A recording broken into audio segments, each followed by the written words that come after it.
Everything from clothing to household items are getting more expensive each day. The world of fast fashion has complicated clothing production by outsourcing around the world to whoever can sew them the cheapest. And now you, the consumer, are paying the price with rising costs. American Giant is about keeping things simple and close to home. They aren't affected by tariffs because their products never leave the U.S. So when you buy from American Giant, you're taking a stand for hardworking people, local communities, and quality clothes. American Giant directly supports American manufacturers and ensures you aren't footing that tariff bill. Support American-made, tariff-free clothing with American Giant. Get 20% off your first order when you use promo code STAPLE20 at American-Giant.com. That's 20% off when you use code STAPLE20 at American-Giant.com.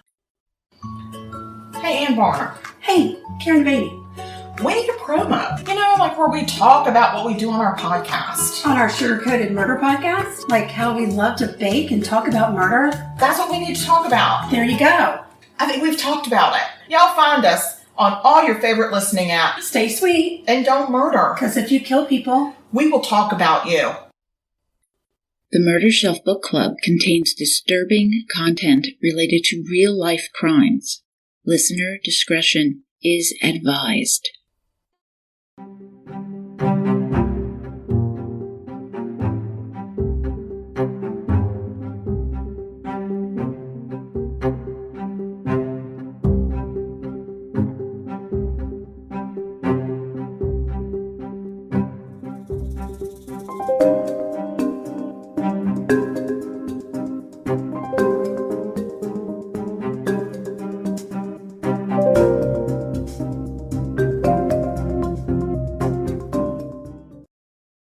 Welcome, Murder Bookies, to the Murder Shelf Book Club podcast.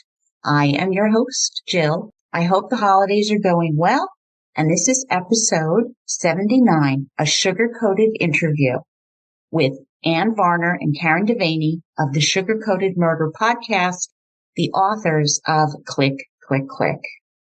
My podcast features the best true crime books out there, and this is one of them. So frustratingly, many of us have no time to read, so I read for you. Now, a little bit about our authors, Kare DeVanie and Ann Varner. They are sisters who grew up in Franklin, Virginia, which is where this case of missing and murdered Trent Whitley takes place. These ladies are truly my spirit sisters. They have their hearts in the right place. And this is the first book in a series that they call Say My Name, which emphasizes the importance of remembering the victims. I really encourage you to read the book. Click, click, click. And now I'll introduce you to Ann and Kare. Thank you for doing this. well, thanks for having us. Thank you so much for having us, Jill. We appreciate it. Oh, gosh, I love you guys. We had such a great time talking at CrimeCon. Yes. Then I read your book, and I was like, yes. Thank you. This needs to be featured on the podcast. Oh, thank you. Any excuse to hang out with you guys. It's all cool. I know. I want you to know, I was just listening with my husband before, and you were talking about octoballs, and he was dying. He was just dying. We were howling. It was just so awesome. I said, yeah, this is why I love these ladies. I get their sense of humor. They get my sense of humor. It's awesome. It's all the same. It's all the same sense of humor. It's just sick and twisted, and we never know what's going to come out of our mouths. No, we don't. Freaking love it. Now it's a thing. Hashtag octoballs. Absolutely. Awesome. Okay. Jumping right in here, giving you much chance to breathe. But one of the first questions I have for you is, where did the title come from? Click, click, click. I'll take that. You go ahead. By the way, coming up with a title for your book is one of the hardest parts about writing the book. I agree. And a lot of people say, oh, the book will name itself. And it kind of did. Yeah. As we were, we had written all of the words and we were trying to put things in order. And there is a place in the book where the two killers and their victim are out at the scene of the crime before the crime has happened. And one of the murderers has a gun in his hand that the victim does not know exists. And he is cocking it and uncocking it. And it's making this click, click, click, click. And the victim doesn't hear it, but the other murderer does. And in the book, he's trying to figure out, is that him cocking and uncocking the gun? And why is he doing that? Is he trying to intimidate the victim, or like, he's freaking me out? Like, why is he making that noise? And so as we were going through it, we just were like, okay, that's a huge turning point, I think, in the book, is when the cocking and the uncocking of the gun, you know it's coming. And then later in the book, there's a scene where one of the murderers is in his car and he turns his turn signal on, and that same click, click, click goes. Takes him right back to that scene. Yeah. Thank you for that, because I was wondering, as I remember both those sections in the book, and I remember thinking, is that in there because of something else? You wanted to use that name, or did the name stem from these two events? And like you said, it named itself from those instances. Yeah, it really did. It did. I don't think I want to think about writing a book. I have a hard enough time keeping up with the podcast. Well, excuse me, I'm going to reach over and try to get the jar of treats. Is it this one? This one. I'm going to see if I can quiet him down a little. Well, we like puppies. We like pets. We like kitties. They're welcome to join in and be a co-host. Don't worry. I think that his pitch would not be appreciated by your listeners. High pitch. But anyway, writing a book is very difficult. I'm going to tell you, we've started this much on the second book. This much. I think 1,500 words is what we've written so far. We got a long ways to go. Oh, boy. 200 pages. 200 pages. I'm hoping that over Christmas break, we can get some stuff done. Get focused in. So it's been difficult. You know, you talk a little bit in the book about how the book came about. Yes. How did you get the guts to do it? I don't know. Well, so Jill, for us, we come up with the most harebrained things to do. And when we come up with these harebrained ideas, we just do it. We don't look through what are the consequences, or what does this entail? We just are like, oh, we have all of this information. What are we going to do with it? Well, we should write a book. Okay, let's write a book. 2 months later, we were like, I think we should start writing that book. And we did. And it literally fell into our laps, though. You know, you're reading along. The way that it came about is one of the murderers reached out to us, and we ended up meeting with him face to face. Another harebrained idea. I don't know what we were thinking. I really don't. And we still ask each other, what were we thinking when we went and met with him face to face in an office with the door locked, just the three of us. And nobody knew where we were. We didn't tell anybody what we were doing. Yeah. That is like a violation of True Crime 101. Yes. You plaster, right, all over social media. I am going here to meet a person I haven't met yet. Look, he happens to be a murderer. I know. And you didn't tell anybody. What happened was we asked people about going. We asked the lead detective in the case, who we had talked to extensively, and said, hey, the guy wants to sit down and meet with us and tell us his side of the story. And he was like, you should not do that. We're like, oh, well, let's ask somebody else. And we actually he said the wrong answer. We asked Dad, now we're going to go ask Mom. So you know who Catherine Ramsland is, right? Absolutely. Okay. Well, we had seen her at Savannah Crime Expo that year. And we had seen her talk on Dennis Rader and all the, her writing the book with him. And I got this harebrained idea that I would write to her and say, hey, we've got this murderer from our hometown that's out of jail now, and he wants to meet with us and tell us his side of the story. Do you have any advice for us on how to control the situation or how to control the narrative? And she wrote back and said, you absolutely should not do this. You're not professional. You're not prepared for this. And I would never recommend for somebody to do this. So I was like, looks like we're doing it.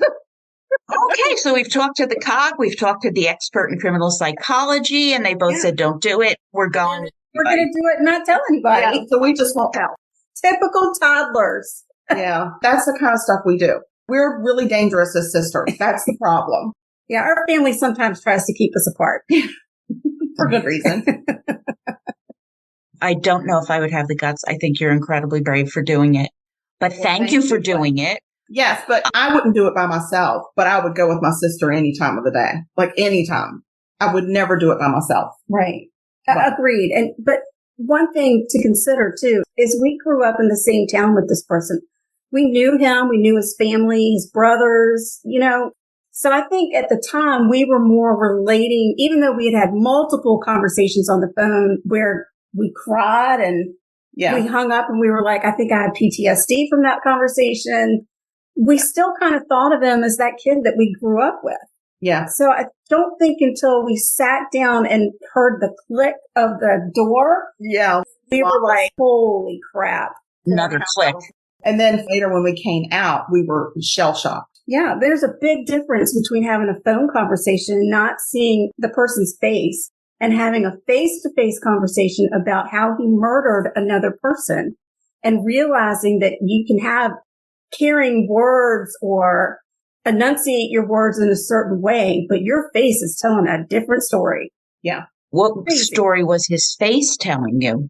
In the book, you are very much in his head, and that fascinated me. Yeah. I've done dozens of books at this point, and I've read many, many on murderers. Just fun time at my house with my library.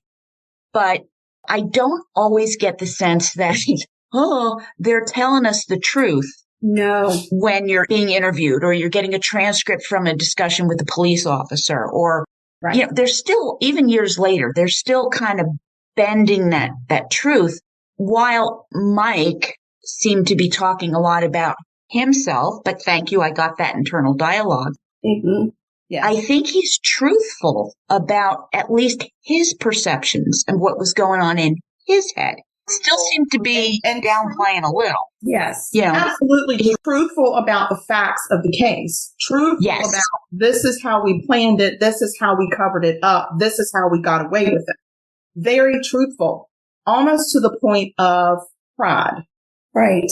And that's what's disturbing. Right. He's proud that he did it. Yeah, I'm not painting him as overly honest. Right. He's proud that he did it. He got away with it. He was smarter than the cops. He was smarter than the town. So that comes from a place of pride. And it's, I think, as a completely unprofessional psychology junkie, it's very difficult to have remorse and pride at the same time. Agreed. Oh, totally. Yeah. Yeah. That they're talking to him. There was no, Ann and I would get emotional about the things he was saying, but there was not, he got upset with us when we showed emotion. Yeah. He'd say, let's keep podcast time out of it. Let's keep the podcasters out of it. I'm talking one-on-one. We're human beings and you've upset me because you're describing this poor boy's brain matter all over your clothes. Yeah. And that is upsetting to me.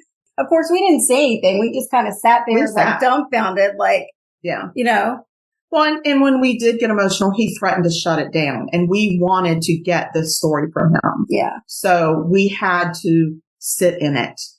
And even after all of that was said and done, and we knew we were going to write a book, we had his permission to write a book. Yeah. We had all of the information. We reached out to him several times while we were writing the book. When it got to the point where we said, okay, the book is written and we've sent it to the beta readers, which are the people who do the review for you, to say, this is garbage. I don't understand this. Or did you go to grammar school? That kind of thing. Yeah. And he wanted a copy of it. And we were like a week away from publishing. We were probably 30 days away from publishing, but we had to rush the publishing because he suddenly wanted to insert himself in it. And, this is something that Ann and I worked on ourselves for 9 months. That's our baby. Yeah. I don't care what the story is. These words and the way that we expressed it, that's our brainchild. Right. And we weren't willing to just give it over to somebody. Well, and he came back, he looked at some of it and he was like, oh, you can't leave that out. That will really upset my family. You have to leave it out. Yeah. Oh, I'm sorry. You have to leave that out because that'll upset my family. Or that makes me look bad. Really? He would say, oh, well, this part makes me look bad. But how much worse can you look? You killed a guy. You Thank God. He's worried about how people are going to perceive him, Yes. the convicted murderer, Yes. confessed murderer, Yes. and he's worried about how that part is going to play out. Whoa. It really highlighted because he wanted to take control. He thought that we were going to write a book with him, that he was going to tell us what to write, and we were going to write it down. Sure he did. The strong Southern women, and that's not who Karen and I are. No. We're not going to be told what to do. No. So we actually published 2 weeks early. We rushed it. We called our editor and said, this has to go. We did. We talked to a lawyer. We talked to 2 attorneys. Yeah. We talked to like a corporate attorney, and then we talked to a copyright attorney who actually teaches. She's written books and she's been on our podcast. She's wonderful. And she teaches classes about copyright. Yes. So we engaged with her, and she just gave us some advice and said, I think you're covered. Well, we had everything in writing and tape recordings. We had him on the recording. I mean, he sat with us for 4.5 hours recording this, knowing that we were going to write a book. Yeah. So, and we didn't hide anything from him the whole way. We asked him questions about, the hat. His friend went back and got the hat the next day and then wore it to basketball practice. We asked him about that, and he clarified it for us. We didn't make anything up. So no, we didn't have to. You had his cooperation. Exactly. First book, he's threatening to, I no longer give you permission to. We were like, too late. We were like, I said, don't read that email. And we published, and we didn't read the email until after we published. And then we were like, oh gosh, we didn't read this email till after we published. Sorry. Oopsie. Yeah. Last email to him was, no, you're no longer allowed to be in touch with us. Yes, we no longer want any contact from you. Yeah. So. Well, yeah. I was going to say, first, I can see why he would get cold feet. Sure. He, when I was talking about things that he was telling you, I was also going back to the teenager who lost his dad, who goes down the rabbit hole of, laughing out at his family and his poor mother and all of this. And, it's conspiracy. And then that takes over. Yes. But the guilt is there from the beginning. I mean, he's wrestling with that. Yeah. So I ruled him out as a psychopath, but he is totally narcissistic here. Yes. Yeah. Because in his explanation, it is in his head, but it's all about him in his head. Yes. It really is. It is. And I guess you can read about that kind of a personality, but until you really and truly experience it firsthand, you don't understand the depth of logic that, for me, I can't make the connections, but it's the way he thinks. Right. And it's really difficult to deal with that. And then also knowing on top of that, how can you not have been humbled when you took a human life? Like, wouldn't that humble a person? And it didn't.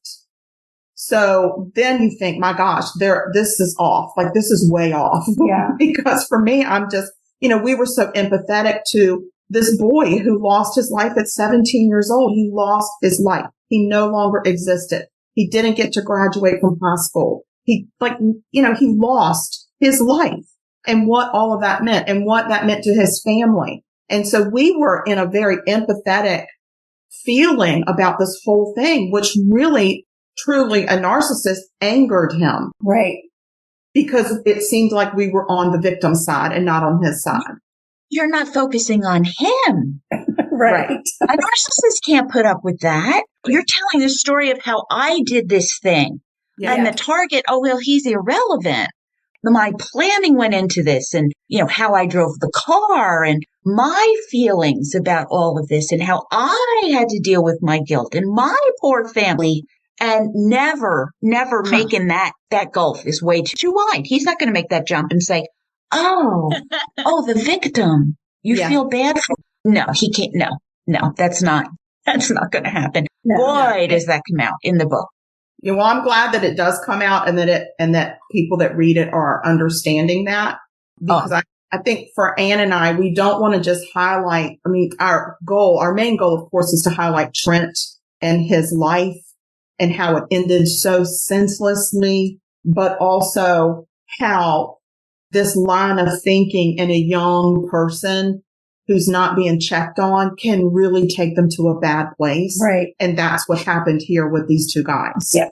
So I think there was a lot of meaning behind that for us as well, to make sure that, I don't know, maybe if somebody reads this, that they'll make a different decision. Right.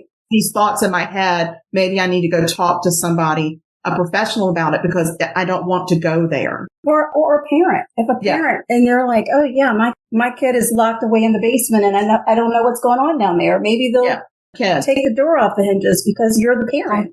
Go down in the basement and check on your child. Exactly. Listen, I can see how that can happen. You've had your 54-year-old husband just basically drop dead on you out of the blue. Yeah, everybody's in shock. Yes. Oh, yeah, totally. I mean, this is a man who is beloved in town, has this whole family that he loves and adores. Clearly, Mike loved his dad, I think, as much as he was capable of loving, or he looked up to him, or for whatever reason. And he goes into this spiral, but everybody else is grieving. Right. Yes. Because it's not that long. It's 2 years later, probably less than 2 years after his dad's death, that they put this whole thing in action. How long have they been planning it? So I see a cause effect here, not justifying anything. Absolutely not. Where the lights got dim. Yeah.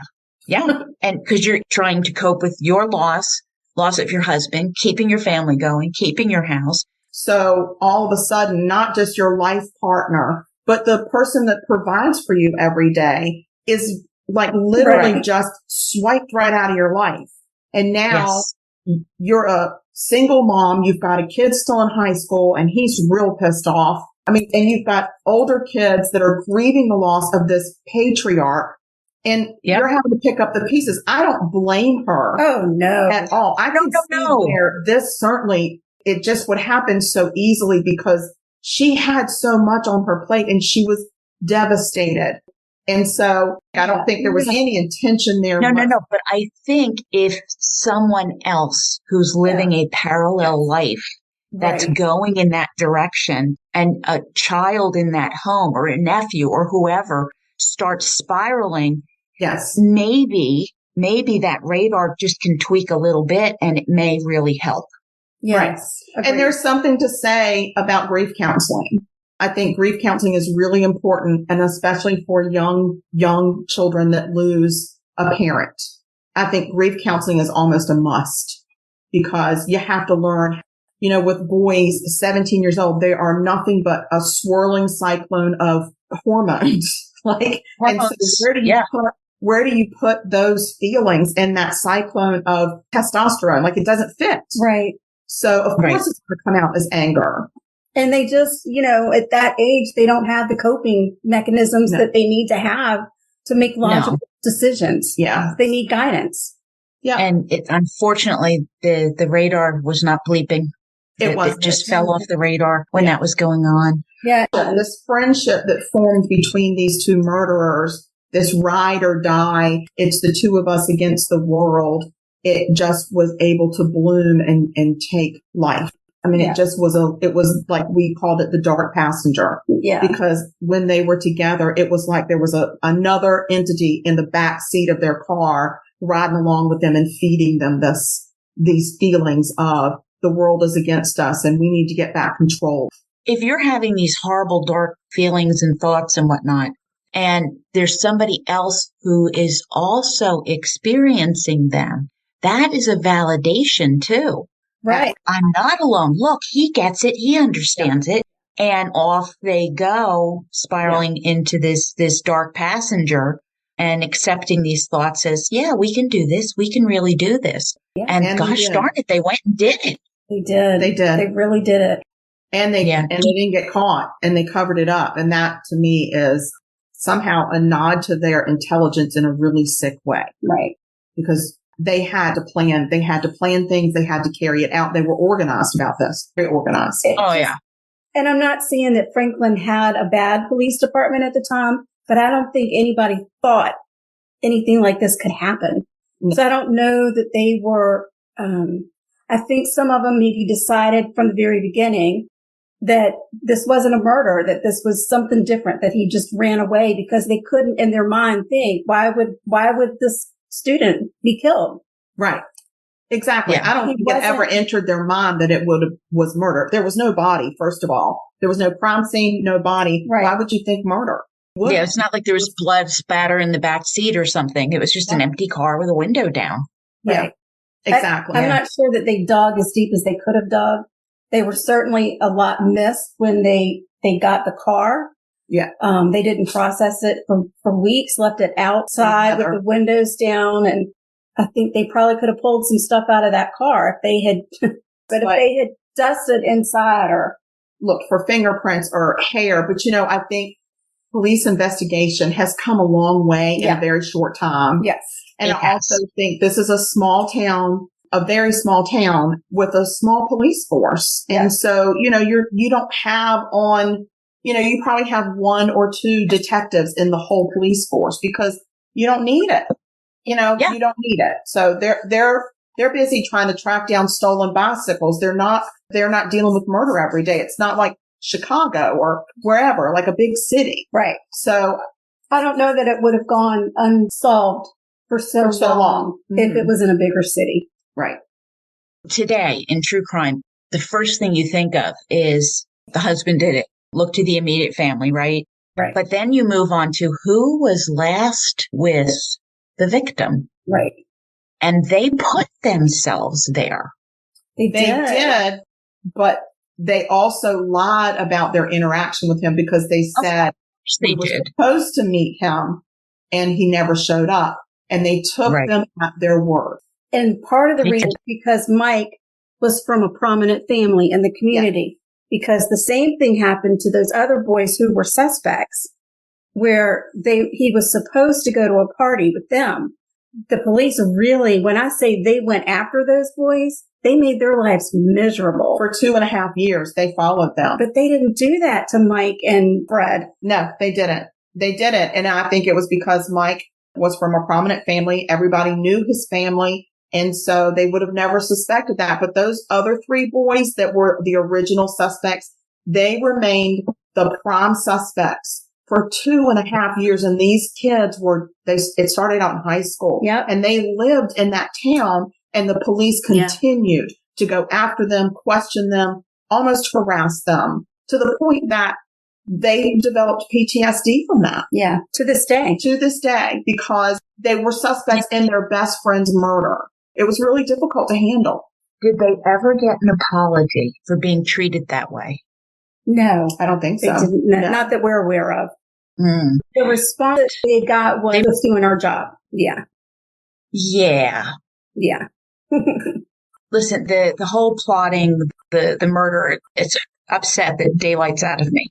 But you know what really got me was when I'm reading along and you're telling me that Fred makes this statement that he's going to kill Trent Whitley in front of witnesses, possibly a teacher. Yeah. And after this poor kid goes missing, within 2 weeks, no one said a word. The code of silence. Oh my gosh. How crazy is that? It's very, very disturbing. Yeah. Holy mackerel. Because if one person had just mentioned that to the authorities, this could have taken on a whole different flavor. It could have given an anonymous. There was an anonymous tip line out there for all those years. People could have just called it in anonymously. Oh, listen, practical. There was a $5,000 reward. Yeah. 1990, 1991, 1992. What could I have done with $5,000? I hate to be just garish about it, but right. Yeah. Good Lord. Yeah. Yeah. I agree. It's unfortunate. And I look at those 3 suspects as victims as well. They were victimized by Mike and Fred very hardly because they watched these boys. They knew them. They knew what they were going through. They knew that they were suspects. Yeah. So they victimized countless people in that town. Countless people. So it's it just really makes me mad. It does. Yeah. It just really makes me mad. And part of it's because I'm a protective of that town because that's our hometown too. But part of it, it's just like, how callous can you be? But I guess you are the most callous if you can shoot a person in the head, dump their body in a field, go back 2 days later, dig them up, move them again, and then just live your life. And that is just so callous to me. And so I guess they probably just looked at those other guys as that's just collateral damage. Yeah. And proof that we've gotten away with it. Yeah. It's very unfortunate. And interestingly enough, the people that we have spoken to since the book came out that live in that town, the majority of them say we had no idea. Yeah. They didn't know. They felt like Mike had been pulled into it, that he just was the follower, not a leader necessarily in the crime. Or was in the wrong place at the wrong time and then was scared to talk. A lot of people went with that narrative, thought that's what had happened. So a lot of people reached out to us and said, wow, we had no idea. This is a game changer. It does seem like it's been very easy for the community to forgive him. Yeah. I mean, he lives back in that community. Now I know that he's gone on to find the Lord, and he's very active in his church, and his church is very supportive. I think most of them have logged on and given us bad reviews online. So I always know.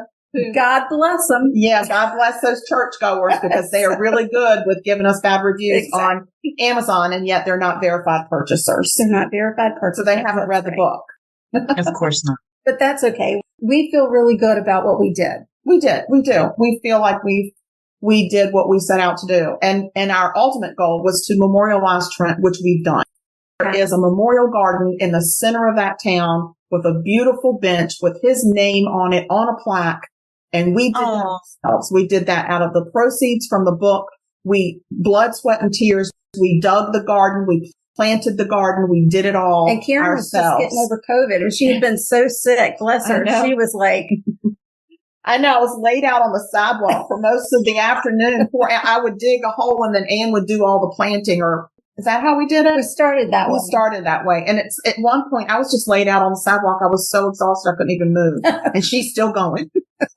But it's a beautiful garden. It's a butterfly garden. It's got lavender and rosemary and all kinds of beautiful bushes that have flowers in the summer and spring, and then that have berries during the winter to feed the birds. And it's a very peaceful place. I know we've both had people reach out to us and say it's a very, very peaceful place to go and sit. And, you know, I've had people that have said, hey, I drove by the garden today and there was a man sitting on the bench. And I've had people say, listen, I went and had coffee at Trent's Memorial Garden today. I actually got the opportunity in October to go sit for almost 2 hours and just read a book and just be.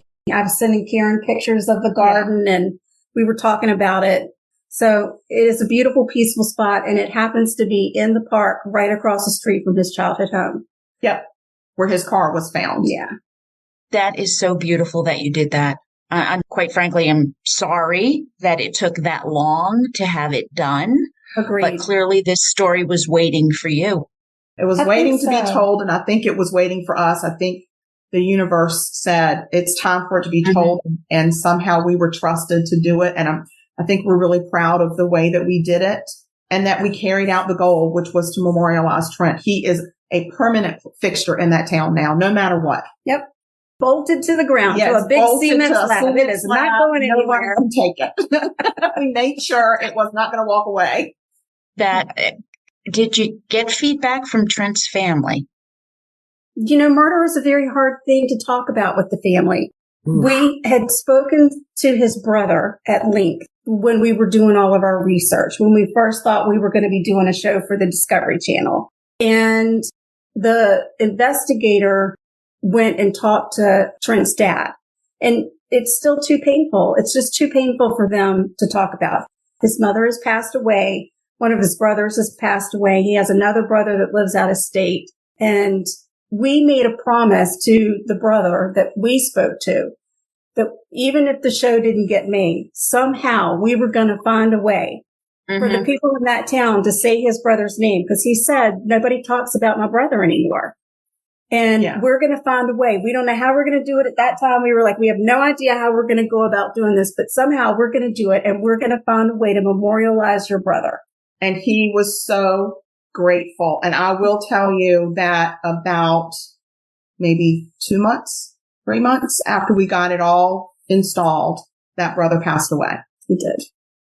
And so just so thankful. He was never well enough to go out to see the garden, but he knew that the book had been written and the garden was there, and he passed away. And I hope that he was proud. I really do. There's little doubt in my mind he was. And listen, I understand. I just needed to know if they were involved in what level, but we're telling this story. You knew these people growing up. I'm reading this story and I was emotional about it and have no ties and connections to them. So deal with this loss the way you have to. Yeah. And I think knowing that what you did, that his name is spoken, Trent Whitley. Yes. That I'm sharing that name. I'm sharing your story as much as I can. It's terribly, terribly important to say the name. Yeah. Say your name. To make this about him, not about the person or people that did it. Right. Not about them. It's not Trent. Their story. It's his story. Right. And that's what we, I think, did. We met with the murderer, but we took that story and made it Trent's story. Right. And that was really important to us. And it's going to be important to us. This is a series now. We've decided this is our path, and we've started our next book, like I said, by like this much, but it's all under the Say My Name series because we want these victims to be remembered for who they were put on earth to be, not for who they ended up being, because nobody is born to be a murder victim. Nobody. And it's not always easy. It's not easy because most of the information that you find out about people that are murdered is in their obituary. Yeah. So there's not a lot of information that you can pull in. There's only so much you can put in. You've got to tell the story of what happened. There's only so much you can do. It's not some kind of a biography on his life. This is the most important event that happened in his life, unfortunately, was his demise. The goal wasn't necessarily to talk about his life because we didn't really know a whole lot about it. We did as much as we could. Yeah.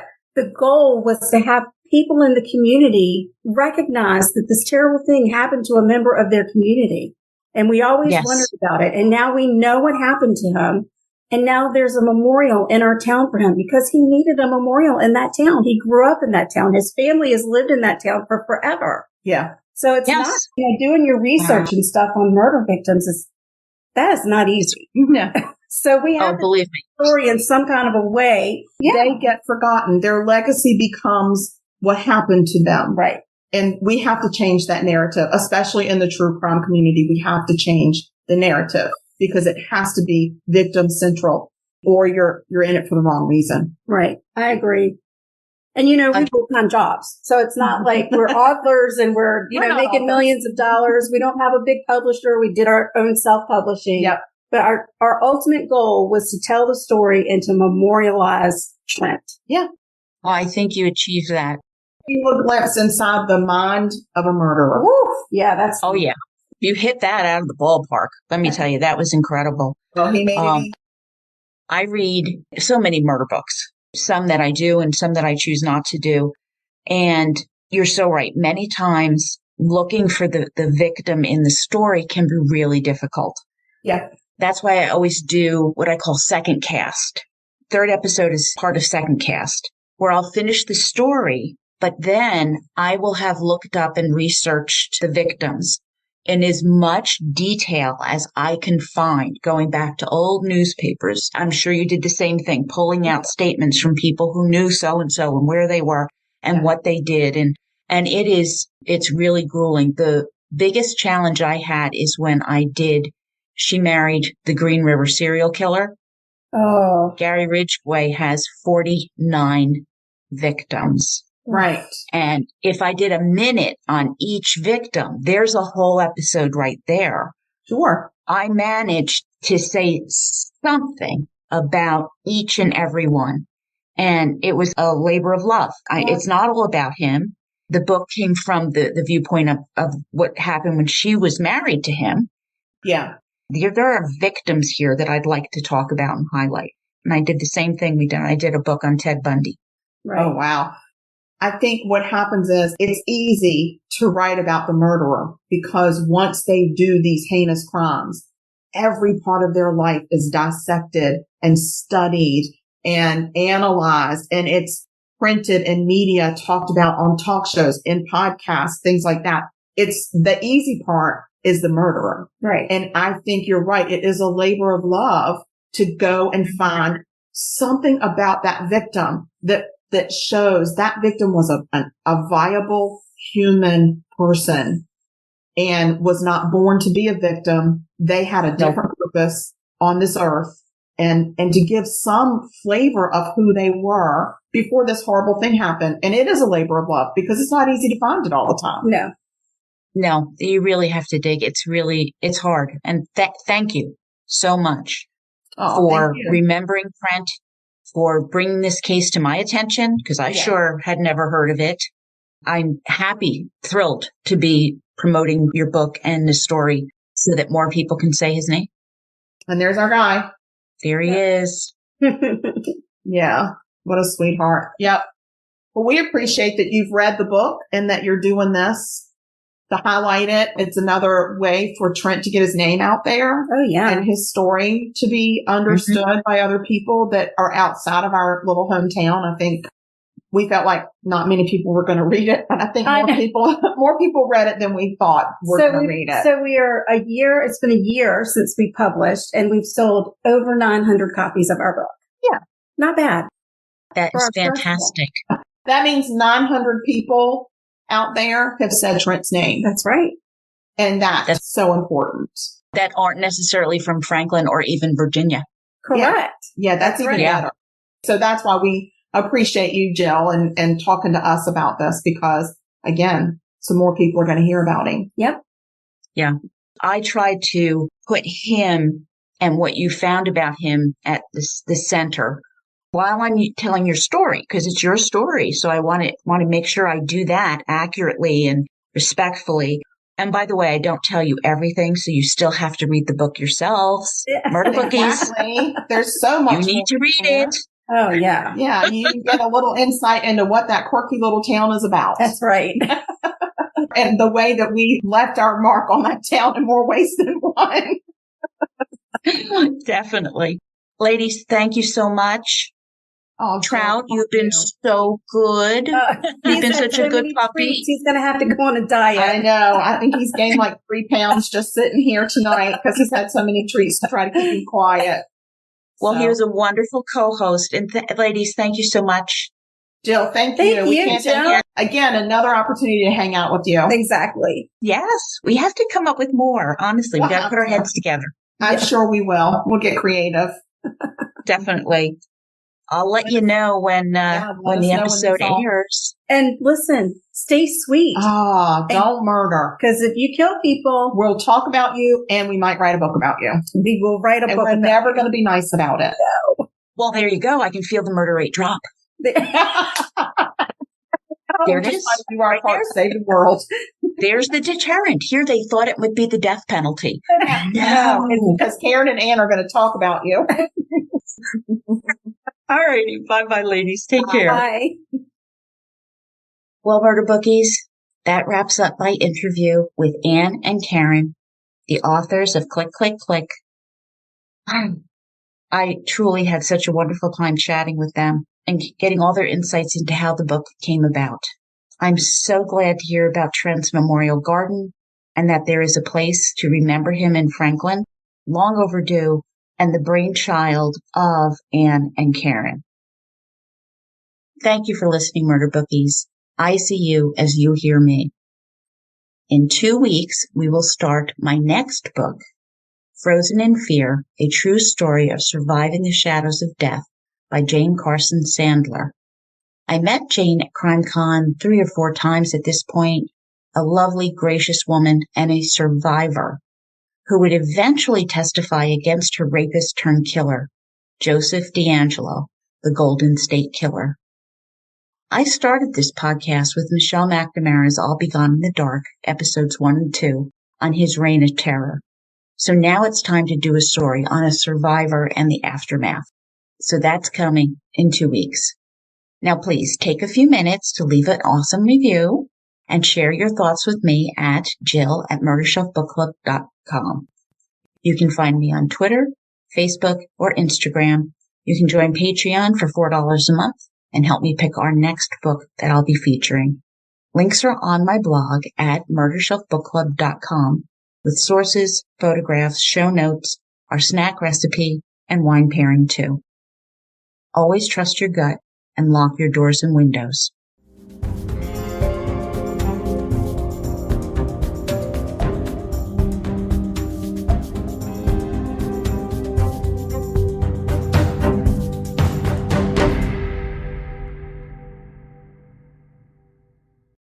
Written and produced by Jill, all rights reserved.